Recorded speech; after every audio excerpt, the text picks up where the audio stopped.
Olá, dando continuidade ao nosso tema reabilitação cardíaca na pessoa idosa, nessa segunda parte estaremos acompanhando com vocês algumas situações recorrentes, como a revascularização do miocárdio, as valvulopatias, a hipertensão arterial sistêmica e a instalação e as complicações devido à colocação de marca-passos cardíacos.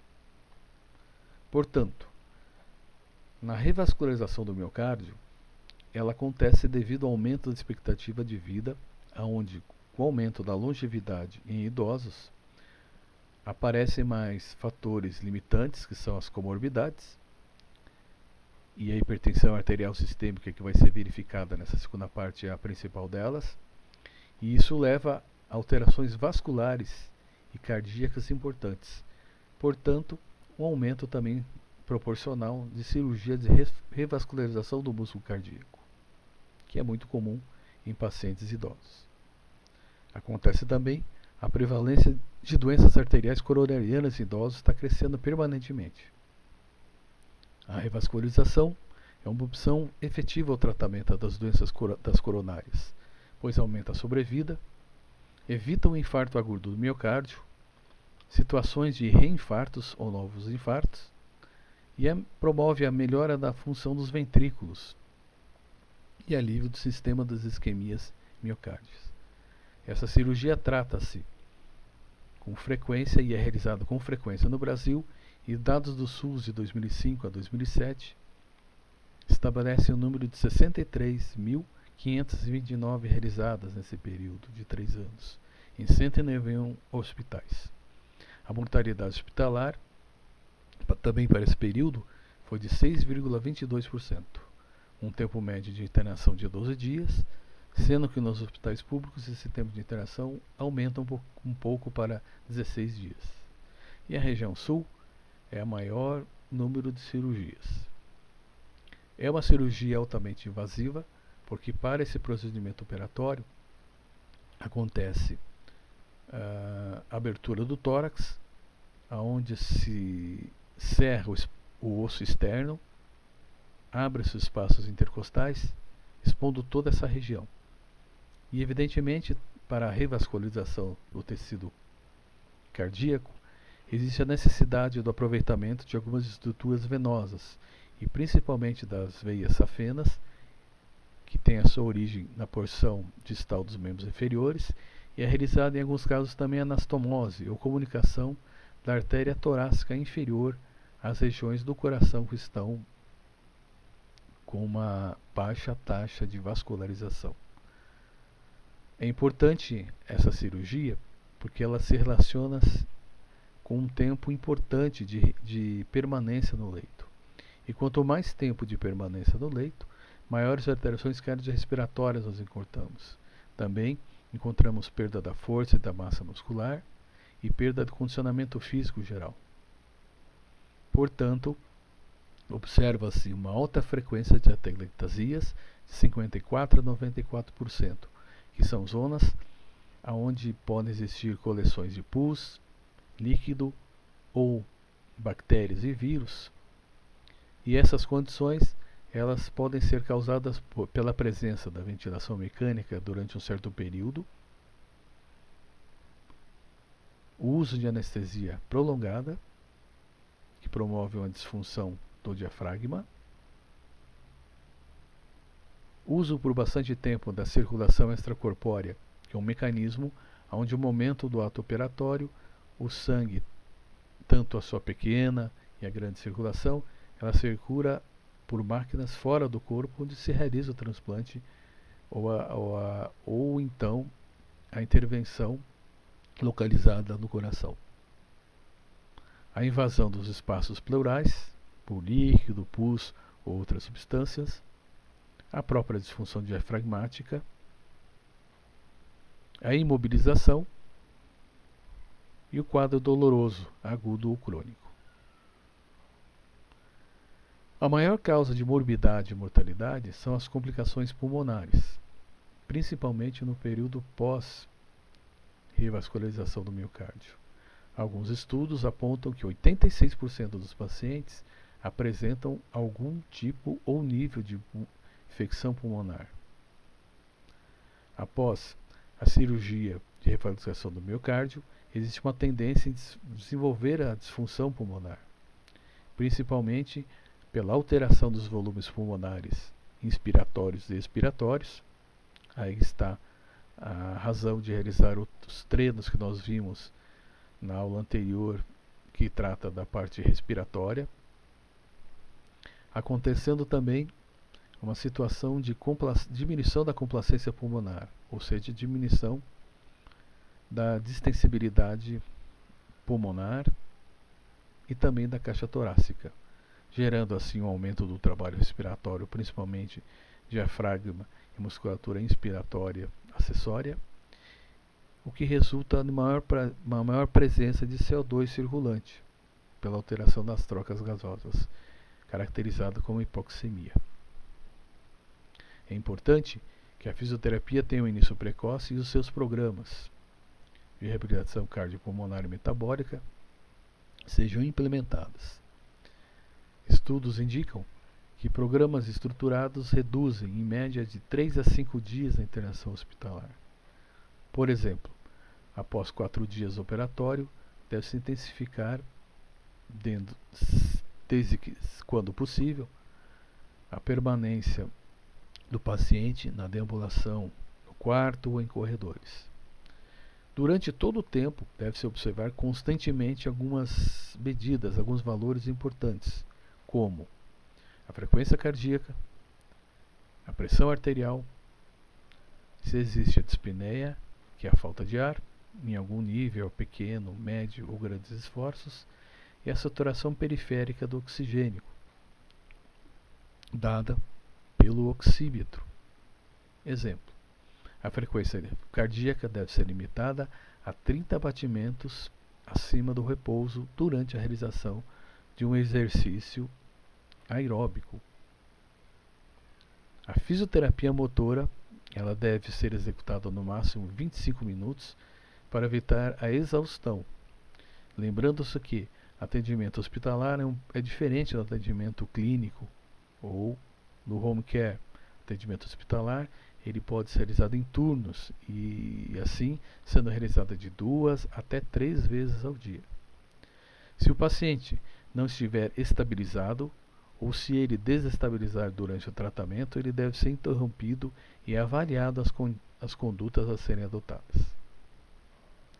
As valvulopatias é a terceira maior causa de insuficiência cardíaca congestiva nos idosos.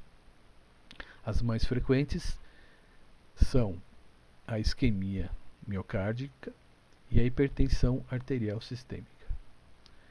As valvulopatias é comum apresentar, após a sua instalação, longos períodos sem manifestações clínicas, como a hipertensão arterial sistêmica. Mas, quando elas aparecem, o paciente é candidato praticamente já diretamente à cirurgia de alguma ou de várias válvulas cardíacas.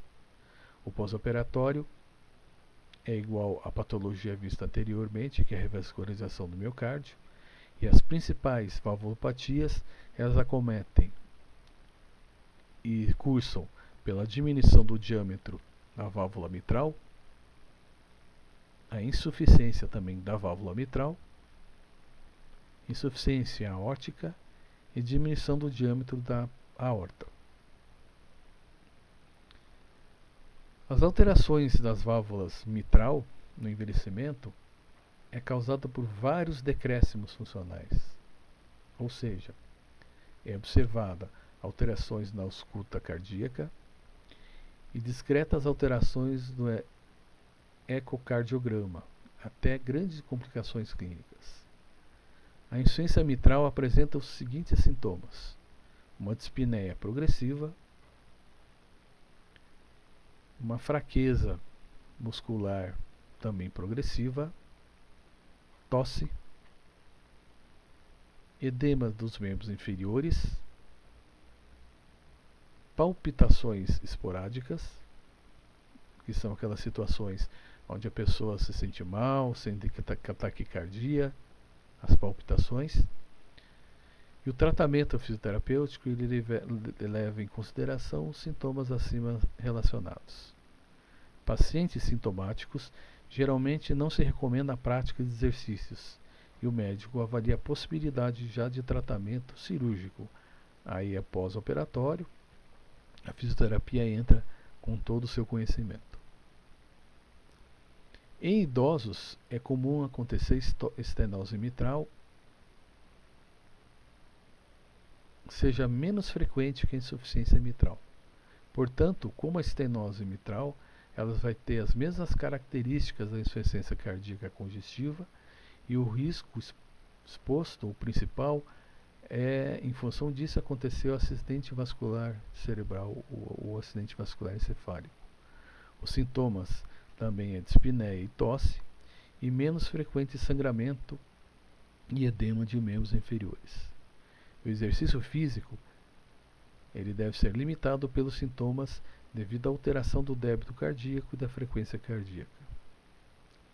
Cuidado com o quadro de edema agudo dos pulmões, causado por uma elevação da pressão capilar pulmonar. Nesse sentido, sempre importante realizar a ausculta, a aspiração e a drenagem postural já vistas anteriormente. Insuficiência aórtica é uma das causas comuns, como diminuição do volume da válvula aórtica, dilatação da mesma, presença de infecções e inflamações na parede das válvulas e na parede da aorta, e o prognóstico é pior quando os sintomas se manifestam. Os sinais de alerta afastam o indivíduo das atividades físicas, que são diminuição da pressão arterial, uma baixa capacidade funcional e algumas outras alterações hemodinâmicas, como principalmente edema de membros inferiores e membros superiores. A estenose aórtica é uma lesão valvar mais comum em idosos. A mortalidade é grave quando não tratada e 50% em 5 anos indivíduos apresentam angina. 50% em 30 anos vão aparecer pacientes com síncope, perda de consciência, e 50% em 2 anos para paciente com insuficiência cardíaca. Os principais sintomas é a angina, a dispneia e a síncope. Importante que no quadro da estenose aórtica, a síncope não se trata só de uma perda de sentidos e desmaio. Ela também sinaliza alterações de frequência cardíaca e débito cardíacos importantes que pode levar à morte repentina. O programa de fisioterapia nesse momento deve levar em consideração também os quadros e sintomas apresentados e vistos nesse momento. Hipertensão arterial sistêmica. A Sexta Diretriz Brasileira de Hipertensão de 2010 caracteriza a hipertensão arterial sistêmica por níveis elevados e sustentados de pressão arterial, geralmente associados a alterações em órgãos e estruturas órgãos-alvo, como coração, encéfalo, rins e vasos sanguíneos. Portanto, existem alterações em todos esses órgãos, não só em vasos sanguíneos como artérias e veias. Importante observar alterações em coração, no encéfalo e principalmente nos rins. A hipertensão arterial, ela normalmente está associada às outras alterações metabólicas, como síndrome metabólica ou a diabetes e algumas cardiopatias, como as doenças coronarianas e insuficiência cardíaca congestiva. Já o segundo consenso brasileiro para tratamento da hipertensão arterial 94, ela chega à conclusão que programas de atividade física devem pautar-se pelos seguintes direcionamentos. Eles devem ter início moderado e principalmente o componente isotônico deve ser estimulado. Exercícios aeróbicos como marcha e corrida, a partir de uma certa fase, devem ser constantes.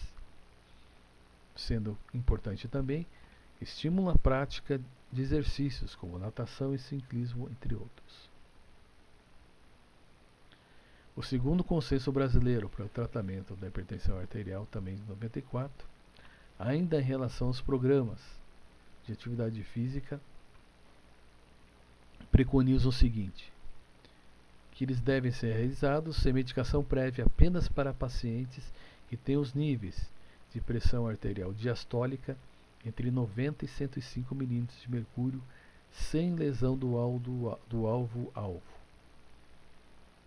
Recomenda-se também que pacientes com a pressão arterial diastólica superior ou igual a 110 mm de mercúrio devem ser associados exercícios terapêuticos de condicionamento, e o tratamento farmacológico deve continuar sob supervisão médica.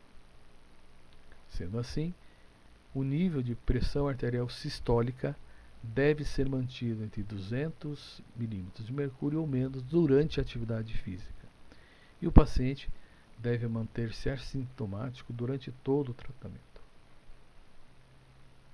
Marca-passo. Trata-se de uma cardioestimulação por implante de um marca-passo. Tem como objetivo melhora da frequência cardíaca e do ritmo cardíaco, tanto ao repouso quanto ao exercício. O teste ergométrico é fundamental para determinar a frequência cardíaca de treinamento. Existem também alguns exames, como a ergospirometria, que determinam alguns valores, principalmente anaeróbicos, fundamentais quando o marca-passo de baixa frequência fixa.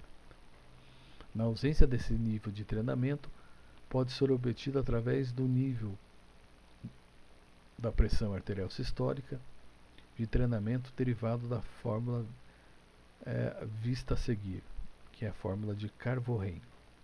Ou seja, a pressão arterial sistólica de treinamento obtém-se através da pressão arterial sistólica máxima diminuída da pressão arterial de repouso, vezes entre 0,6 a 0,8, mais a pressão arterial sistólica em repouso.